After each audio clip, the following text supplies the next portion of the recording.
एक दिन गांव का समझदार और दयालु कुत्ता टॉमी अकेले ही जंगल की ओर निकल पड़ा। हवा में हरियाली की खुशबू थी और चारों ओर शांति। लेकिन तभी दूर कहीं से एक बेचैन आवाज सुनाई दी। वो एक हिरनी थी, घबराई हुई इधर उधर दौड़ रही थी। उसकी आंखों में आंसू थे और आवाज कांप रही थी। मेरा बच्चा, वो कहीं खो गया है, मुझे नहीं पता वो कहाँ गया। टॉमी ने बिना एक पल गंवाए उसकी मदद का फैसला किया। उसकी सूंघने की शक्ति बहुत तेज थी। वो जमीन सूंघता, झाड़ियों के बीच खोजता, हर पत्ते के पीछे देखता गया। और फिर एक गहरे गड्ढे के पास उसे कुछ हलचल महसूस हुई।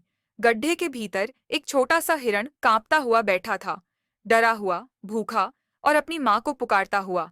टॉमी ने एक लंबी बेल खींची और उसे गड्ढे में डाल दिया। छोटा हिरण हिम्मत कर बेल पर चढ़ा और जैसे ही वो बाहर आया, उसकी माँ दौड़ते हुए पहुंची। माँ बेटे की वो मुलाकात देखकर टॉमी की आंखें भी नम हो गईं। हिरनी ने टॉमी को गले से लगा लिया। तुमने मेरी दुनिया लौटा दी, मैं ये एहसान कभी नहीं भूलूंगी। कई महीने बीत गए। एक दिन टॉमी जंगल में टहलते हुए अचानक शिकारी के जाल में फंस गया। लोहे की तारें उसके पैरों को जकड़ रही थीं। वो जितना छूटने की कोशिश करता, जाल उतना कसता जाता। कोई है, मदद करो, उसकी आवाज जंगल में गूंजती रही। थोड़ी देर बाद पेड़ों के बीच से तेज कदमों की आवाज आई और फिर एक जानी पहचानी आकृति सामने आई। वही हिरनी। उसने एक नजर टॉमी की हालत देखी और बिना समय गंवाए दौड़ती हुई आई। अपनी सींगों से उसने पूरी ताकत से जाल पर जोरदार टक्कर मारी।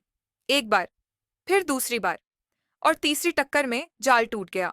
टॉमी जमीन पर गिरा, पर अब आजाद था।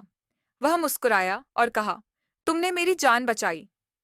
हिरनी ने उसकी आंखों में देखा और कहा, तुमने मुझे मां बनाया था, आज मैं दोस्त का फर्ज निभा रही हूं। उस दिन जंगल के जानवरों ने एक सच्ची दोस्ती की मिसाल देखी, जहां एक छोटे से काम ने एक अनमोल रिश्ता बना दिया। टॉमी और हिरनी की यह कहानी जंगल में आज भी सुनाई जाती है, एक दूसरे के लिए जीने और साथ निभाने की मिसाल बनकर। अगर आपको टॉमी की ये कहानी दिल को छू गई हो, तो वीडियो को लाइक करें, शेयर करें और हमारे चैनल को सब्सक्राइब करना न भूलें।